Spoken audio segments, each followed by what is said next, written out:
今日の全国の新型コロナウイルスの新規感染者は午後6時半現在の ANA の集計で2400人を感染拡大に歯止めがかかりません。新規感染者数は過去最多となる見通しです。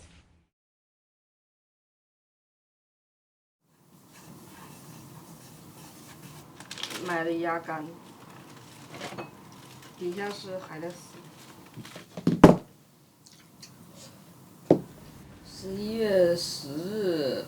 时代店有个从业员感染了那个科罗娜，时代的海底捞店，然后他关1个星期的门。过年的时候准备回去的，然后1月份就封城了，也回不去。他们又说这个东西是跟那个 SARS 很像，相当于你只要得了，你就算治好了，你也有很严重的后遗症。开始的时候就很慌嘛，就每天刷那个新闻，然后再刷那个微博。不走，拜拜。国外的那些媒体是夸大了，就也没有说到那种在家里等死那种状态。我有个朋友，他的家人是得了，最后是痊愈了的，但是知道的是确实有人绝户了，这大部分人其实都治好了。新冠是属于它没有什么特效药的嘛，你只能增加自身的免疫力。武汉的方舱医院的那个菜谱是我妈跟一个酒店一起做的一个菜谱，虽然说它不是一线啊，但是当时疫情的时候也没有休息，就每天也得去那个就做后勤的工作嘛。哎，当时反正也还很担心，怕说感染了之类的。妈，现在情况是不是很危险的？姑娘，你不用担心，我们医院的那发热病人都已经转出了。春节完了以后我们就正常的上班，那这个院内都会消毒，完了以后我们防护措施都做到位，没什么问题的。还有就是增强免疫力就可以了。发病的或者是那种比较严重都是自身疾病，自身情况不好的，老年呐、肥胖的呀，有自身疾病的这块妈妈都不是啊，你不用担心。我本来是一个人家看那种傻乎乎的那种女孩，就因为崇拜我妈，想证明自己不是一定要靠父母的一个人，所以就来这边了。日本这边当时就是不让开门嘛，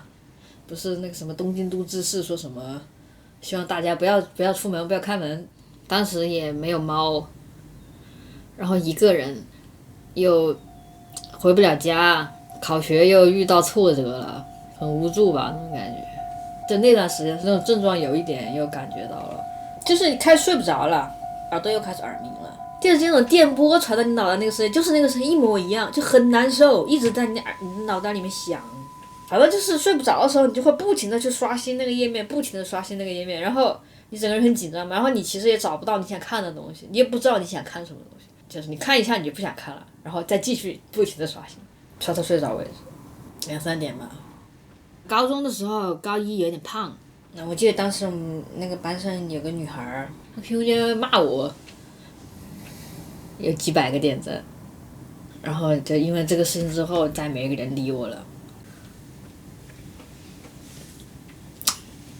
我也不知道为什么，我忘记他写了，因为我后来吃药的时候是有副作用的，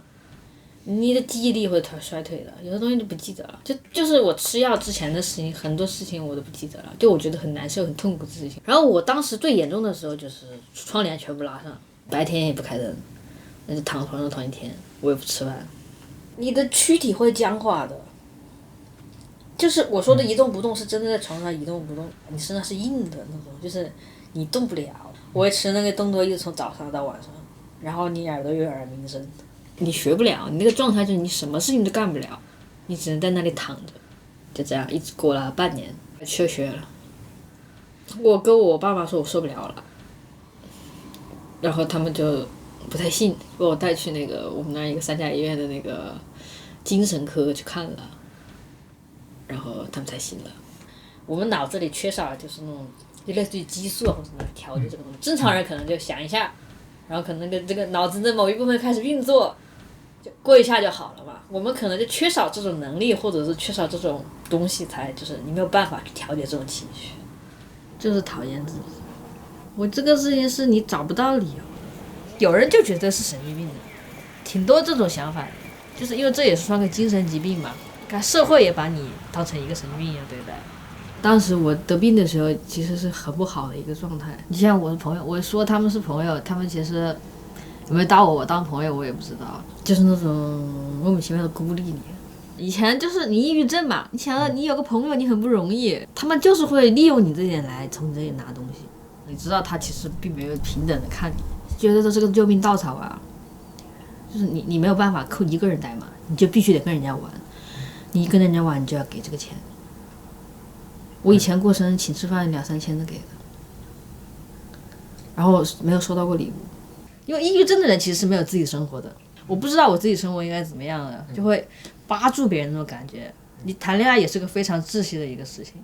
就是逼他，就这种24小时监控别人的嘛。他当时在美国读书了，他跟他朋友去了个山里玩，就我一直跟他吵架呀，然后跟他闹自杀，他就和我说，那我今天回来吧，他就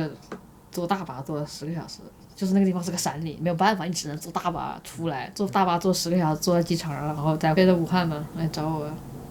不是正常人嘛？当时我以前是把他当成我生活的全部，你就觉得他应该把你放在所有东西的第一位啊，就觉得他不该有朋友，只该有你。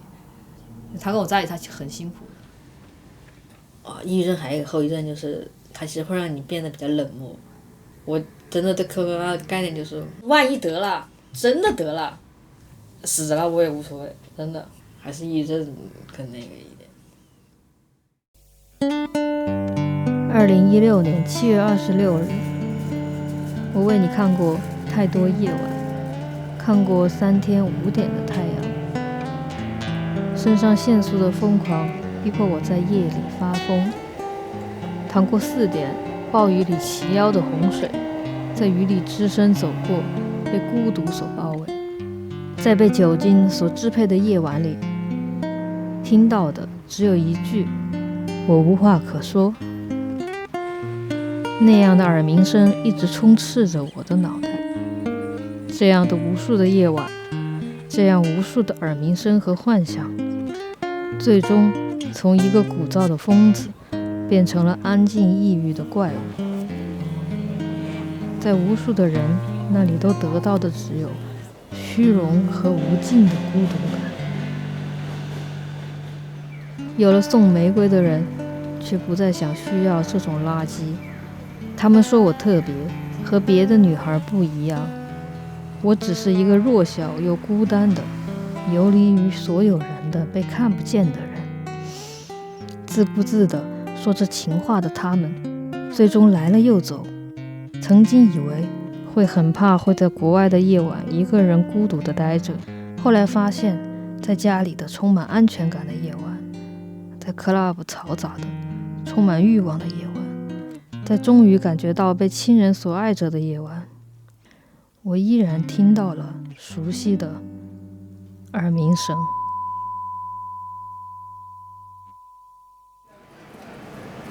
之前的中国面没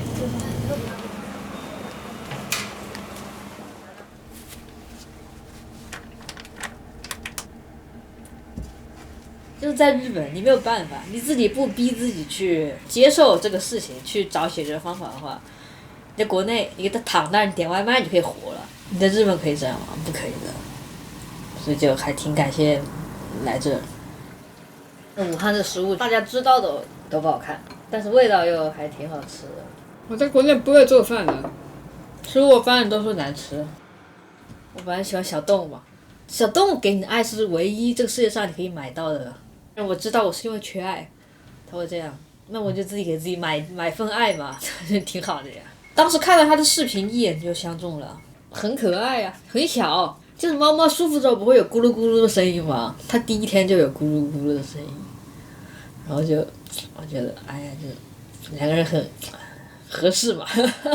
它要爬在你旁边跟你睡觉，怕它压到它嘛，就感觉像养个小孩一样的。它是真的在陪伴你，好温暖。干嘛又咬妈妈干嘛？它就很爱你的感觉，你也可以感觉得出来嘛。之前有一次我挺难受的时候，它就直接到我面前，把个屁股对着我，然后就坐在我旁边，我就觉得，就选它真的选对了。每天都很幸福。那就是他妈妈小时候一把屎一把尿喂大的嘛。怎么了，宝宝？宝宝，怎么了，宝宝？热水水，不怕哦，不怕。哎呀，妈妈又要洗裤子了。然后后来因为疫情，你就属于自己跟自己的时间独处的时间更多了嘛，思考的时间也更多了。就我接受自己了，就是属于那种，因为你每天你也出去不了嘛，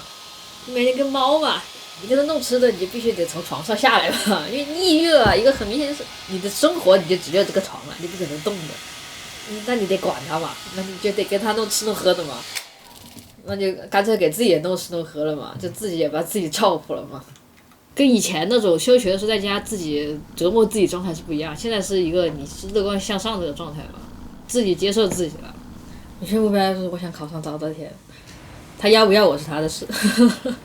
争取在那个上班之前可以把注会考下来。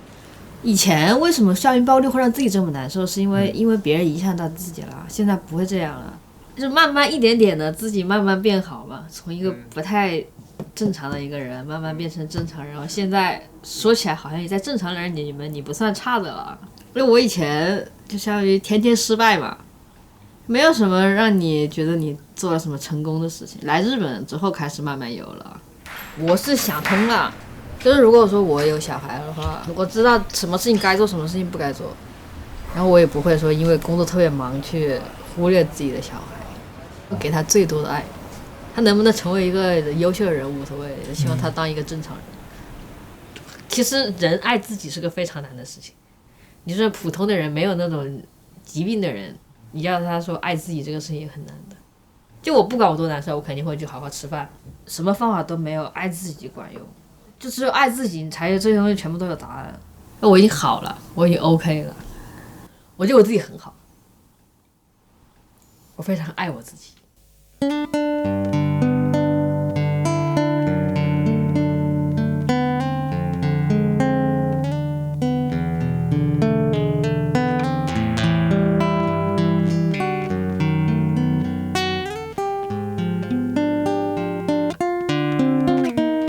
现在 Corona 还没有结束，如果结束有什么特别想要做的？